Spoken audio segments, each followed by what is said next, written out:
ക്രൂശിത രക്ഷക വിമോചന.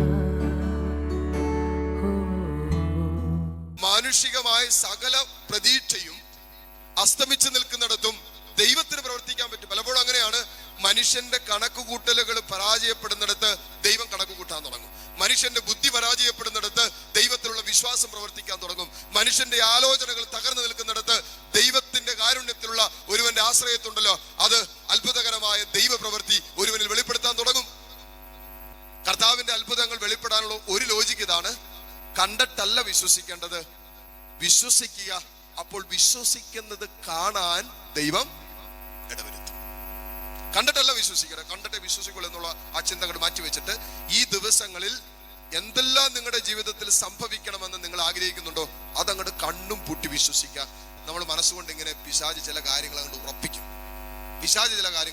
എന്താണെന്നറിയാം? ഇതിന് നടക്കാൻ പോകുന്നില്ല, എൻ്റെ മകൻ ഇനി രക്ഷപ്പെടാൻ പോകുന്നില്ല, എൻ്റെ ഭർത്താവ് ഇനി നന്നാകാൻ പോകുന്നില്ല, എൻ്റെ മാതാപിതാക്കൾ ഇനി സൗഖ്യം പ്രാപിക്കാൻ പോകുന്നില്ല, ഞാൻ ഈ പരീക്ഷയിൽ പാസ്സാകാൻ പോകുന്നില്ല, OET 5 പ്രാവശ്യം എഴുതി, IELTS 10 പ്രാവശ്യം എഴുതി, മൊത്തം 15 പ്രാവശ്യം എഴുതി, ഇനി ഞാൻ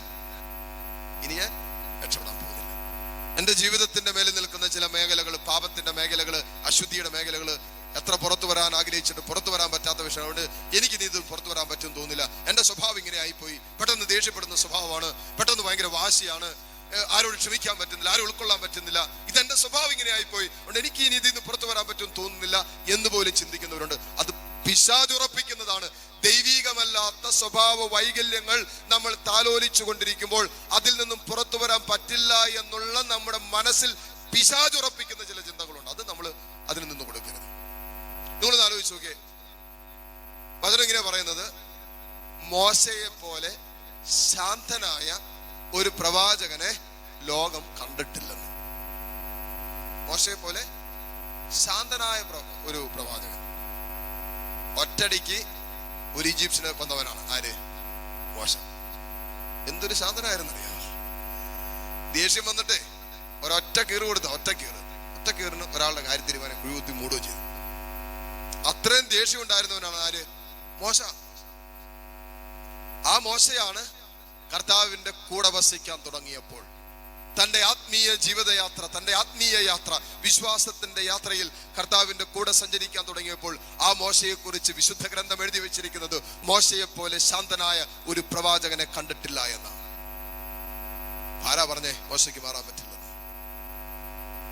എനിക്കച്ഛൻ ഇങ്ങനെ സ്വഭാവമുണ്ട്, എനിക്കൊരു സ്വഭാവത്തിന്റെ വൈകിലോട്ട് പെട്ടെന്ന് പൊട്ടിത്തെറിക്കും, ഭയങ്കരമായിട്ട് ദേഷ്യപ്പെടും, എനിക്ക് ക്ഷമിക്കാൻ പറ്റുന്നില്ല. ആരാ പറഞ്ഞത്? പറ്റും. നമ്മുടെ മനസ്സിൽ പിശാച് കോറിയിട്ടിരിക്കുന്ന, പിശാച് ഇങ്ങനെ സ്ഥാപിച്ചിരിക്കുന്ന ചില ചിന്തകളാണ്. നമുക്ക് ചിലതൊക്കെ പറ്റില്ലെന്ന് നമുക്ക് പറ്റില്ലായിരിക്കാം, പക്ഷേ മനുഷ്യർക്ക് അസാധ്യമായത് ദൈവത്തിനും ദൈവ കൃപ ലഭിച്ചവർക്കും സാധ്യമാണ്.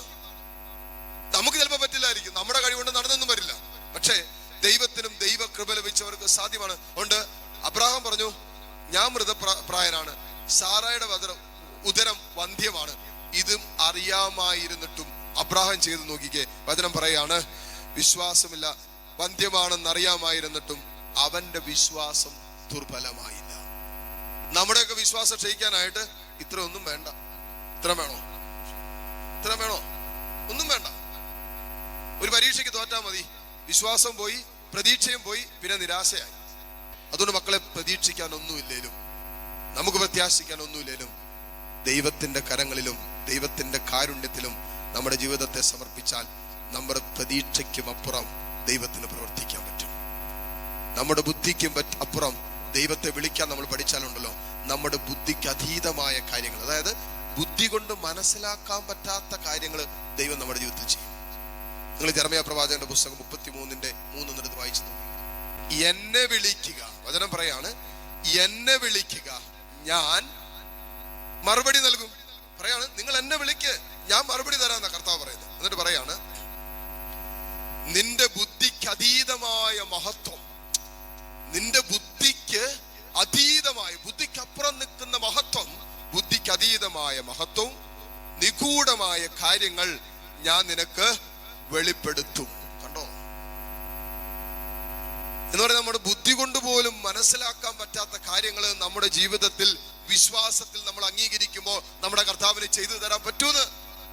കർത്താവ് വാഗ്ദാനങ്ങളിൽ വിശ്വസ്തൻ. തരൂ എന്ന് പറഞ്ഞ കർത്താവ് തരും, ചെയ്യുമെന്ന് പറഞ്ഞ കർത്താവ് ചെയ്യും. തമ്പുരാന് നമ്മുടെ ജീവിതത്തിന്റെ സകല മേഖലകളിലും അധികാരം കൊടുക്കാൻ നമ്മൾ തയ്യാറാണെങ്കിൽ, നമ്മൾ അധികാരം കൊടുക്കുന്ന വിഷയങ്ങളിൽ കർത്താവ് അത്ഭുതം ചെയ്യും. ഉപകരണങ്ങളോടെ ഈ ദിവ്യകാരുണ്യത്തിൽ എഴുന്നള്ളിയിരിക്കുന്ന ജീവിക്കുന്നവനായ കർത്താവ്, അബ്രാഹത്തിന്റെയും ഇസഹാക്കിന്റെയും യാക്കോബിന്റെയും ദൈവം, ആ കർത്താവിനെ ആരാധിച്ചുകൊണ്ട് നമുക്ക് പ്രാർത്ഥിക്കാം. പരിശുദ്ധ പരമ ദിവ്യകാരുണ്യ നാഥനായ ഈശോയ്ക്ക് എന്നേരവും ആരാധനയും സ്തുതിയും പുകഴ്ചയും ഉണ്ടായിരിക്കട്ടെ. കൂപ്പുകരങ്ങളോടെ കണ്ണു തുറന്ന് കർത്താവിനെ കാണാം.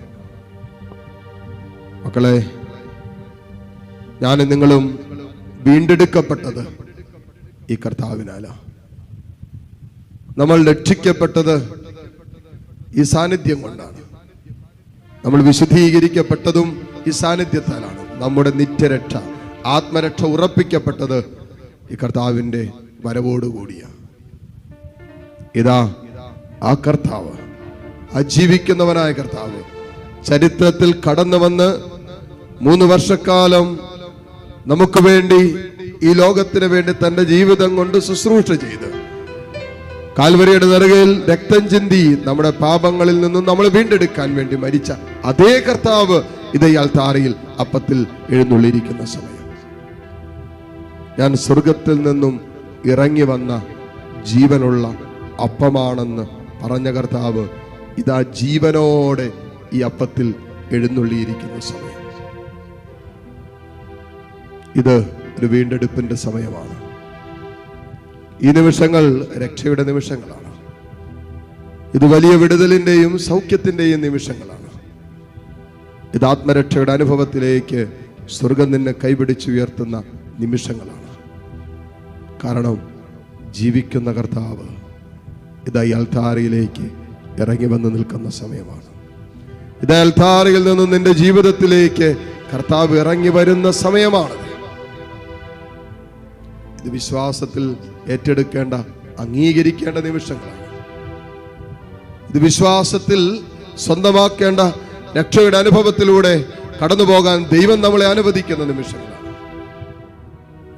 അഹത്തോടെ പ്രാർത്ഥിക്കാം മക്കളെ. ഇതാ നിന്റെ ആനന്ദത്തിന്റെ കാരണം. സങ്കീർത്തകൻ പറഞ്ഞില്ലേ, ഇവനാണ് എൻ്റെ ആനന്ദത്തിന്റെ കാരണമെന്ന്. ഇതാ ആ സങ്കീർത്തകൻ ദർശിച്ച അതേ കർത്താവ് നമ്മുടെ കൺമുമ്പിലുണ്ട്. നമ്മൾ കണ്ണുകൾ കൊണ്ട് ദർശിക്കുന്നതും അവനെ തന്നെയാ. ആനന്ദത്തിന്റെ, ആ സ്നേഹത്തിന്റെ പൂർണ്ണത നമ്മുടെ ഹൃദയങ്ങളിലേക്ക്, ജീവിതങ്ങളിലേക്ക് ഒഴുകിയിറങ്ങുന്ന നിമിഷം. കരങ്ങളെ തുറന്ന് യാതനാപൂർവം പിടിക്കാം. എല്ലാം കർത്താവിൽ കൊടുക്കുക, കർത്താവിൽ സമർപ്പിക്കട്ടെ. നിന്റെ സ്വകാര്യ ദുഃഖങ്ങള്, വേദനകള്, ഈ ശുശ്രൂഷയ്ക്കായി നീ വന്നപ്പോൾ നിന്റെ മനസ്സിൽ നീ സൂക്ഷിച്ച ജീവിതത്തിന്റെ ചില നിയോഗങ്ങള് എല്ലാം ഇയാൾ ധാരയിലേക്ക് ഒന്ന് കൊടുത്തേ.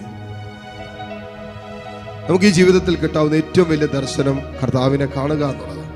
നമ്മുടെ കണ്ണുകൾ കർത്താവിനെ ദർശിച്ചു കഴിഞ്ഞു. നമുക്ക് കിട്ടാവുന്ന ഏറ്റവും വലിയ ആശീർവാദവും കർത്താവിന്റെ ആശീർവാദം. ആശീർവാദത്തിന് വേണ്ടിയാണ് നമ്മളിപ്പോൾ വരുന്നത്. കർത്താവ് നിന്നെ ആശീർവദിക്കുമ്പോൾ നിന്റെ ജീവിതത്തിന്റെ എല്ലാ മേഖലകളുമാണ് ആശീർവദിക്കപ്പെടുന്നത്, അനുഗ്രഹിക്കപ്പെടുന്നത്. നീ നിയോഗം വെക്കുന്നതും നീ പ്രാർത്ഥിക്കുന്നതും നിന്റെ ജീവിതത്തിന്റെ ഏതെങ്കിലുമൊക്കെ ഒരു വിഷയങ്ങൾ ആശീർവദിക്കപ്പെടാനാണെങ്കിലും കർത്താവ് നിന്നെ അനുഗ്രഹിക്കുമ്പോൾ, കർത്താവ് നിന്നെ ആശീർവദിക്കുമ്പോൾ നിന്റെ എല്ലാ മേഖലകളും കർത്താവ് ആശീർവദിക്കും. പ്രാർത്ഥിക്കുക, ഈശോയെ, ഇതൊക്കെയാണ് എൻ്റെ സങ്കടങ്ങൾ. എൻ്റെ കുടുംബത്തെ ഓർത്ത്, എൻ്റെ ജീവിത പങ്കാളിയെ ഓർത്ത്, എൻ്റെ മക്കളെ ഓർത്ത്, വരുമാന മാർഗങ്ങളെ ഓർത്ത്, എൻ്റെ തന്നെ സ്വകാര്യ ദുഃഖങ്ങൾ എല്ലാം എൻ്റെ മനസ്സിനെ അലട്ടുന്ന, എൻ്റെ ജീവിതത്തെ ആകുലപ്പെടുത്തുന്ന ചില സങ്കടങ്ങളുടെ നടുവിലാണ് ദൈവമേ എൻ്റെയും ജീവിതം. നീ എന്നെ ആശീർവദിക്കുമ്പോൾ എന്നെ പൂർണ്ണമായി ആശീർവദിക്കണമെന്ന് പ്രാർത്ഥിക്കുക. എൻ്റെ മനസ്സിൻ്റെ ഭാരം, എൻ്റെ ശരീരത്തിൻ്റെ രോഗങ്ങൾ, എൻ്റെ ആത്മാവിൻ്റെ നൊമ്പരങ്ങൾ ഇതെല്ലാം തമ്പുരാനെ നീ ആശീർവദിക്കാൻ പറ. കരങ്ങൾ ഈശോയിലേക്ക് നീട്ടിപ്പിടിച്ച് കണ്ണു തുറന്ന് കർത്താവിനെ കണ്ട് എല്ലാ മക്കളും താഴ്ന്ന സ്വരത്തിൽ ഈശോ സ്തുതിച്ചുകൊണ്ട് ഈശോയുടെ ആശീർവാദം സ്വീകരിക്കട്ടെ. പരിശുദ്ധ പരമ